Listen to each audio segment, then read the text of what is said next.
I would like to thank the Brunel, our hosts, for inviting me for this session, and I'm humbled but also honored to moderate this stellar panel. Of course, the topic is somehow challenging: the impact of current wars on religious freedom. What do men and women of faith have to do with stopping wars? And what kind of wars are we talking about? Certainly, the religious freedom dimension does emerge in one of my in more than one context, in more than one types of wars. Religious freedom appears to be in the center of debating conventional as well as cultural wars, from cultural wars to war on terror and multilateral military hostilities. In terms of looking at the way religious freedom makes a difference in ending wars, I propose that we look into a particular image, which is in the Cathedral of Ghent, the Adoration of the Lamb by the Van Eyck brothers. This fresco has a very perplexing image of the just judges and the milites Christi, the militants of Christ, depicted together in the same corner of the altarpiece, which baffles many theologians and men of faith why and in what sense the militants are just judges in the same way the civil just judges are. And this brings us to a very long tradition of thinking of just war, or in what sense war is just, at least in the Christian context, in the Christian tradition.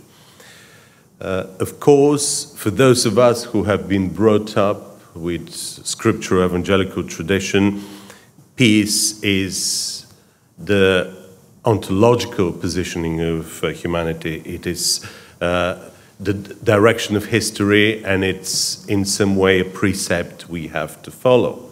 But ultimately, and for the purposes of this conversation, peace is not something per se, something with which we achieve just for the sake of peace. It is a praxis which involves winning peace out of opposition.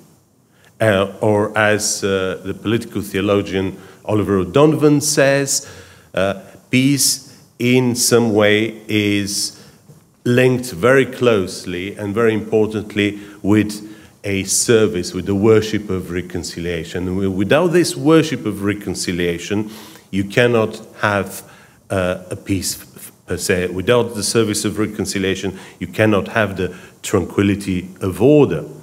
So, in this very context, religious freedom becomes very important because any end of war, any end of hostilities, any intelligent and coherent positioning in relation to culture as well as conventional war is this preparedness to achieve this service of reconciliation. And without this service of reconciliation, there cannot be, obviously, a true peace.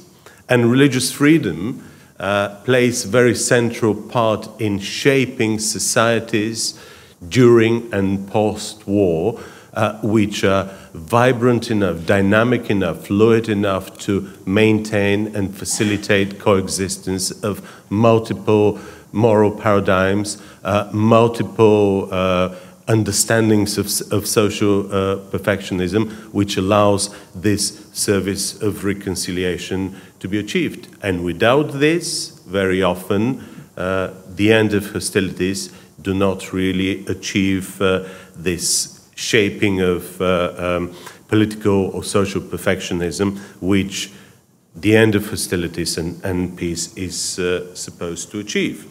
So, religion today, more than ever before, shapes public policy. It is used to redesign geopolitics, by shifting our perceptions from states protecting human beings and human rights to states protecting each other, protecting themselves from one another and protecting their sovereignty. And religion is increasingly being used as creating these new Kulturkampfs and new geopolitics which shift and reshape the directions of foreign policy and international law. And in this process, religious freedom is often the first victim, because religion becomes more of a common denominator of shaping the Kulturkampf rather than of protecting the vibrant and dynamic and diverse communities. So our perceptions, our metrics in understanding conflicts and how those conflicts reshape the political status quo is increasingly important, and religion, as well as freedom of religion and belief, become a very important aspect in these dynamics. Another aspect is that since the end of the Cold War, political theorists and foreign relations specialists have focused increasingly on game theories rather than ideologies. And again, this has shifted away the balance from looking into the way ideologies shape the social demographics, the social dynamics, and we are increasingly losing the plot in terms of how religion as a form of ideology shape those dynamics.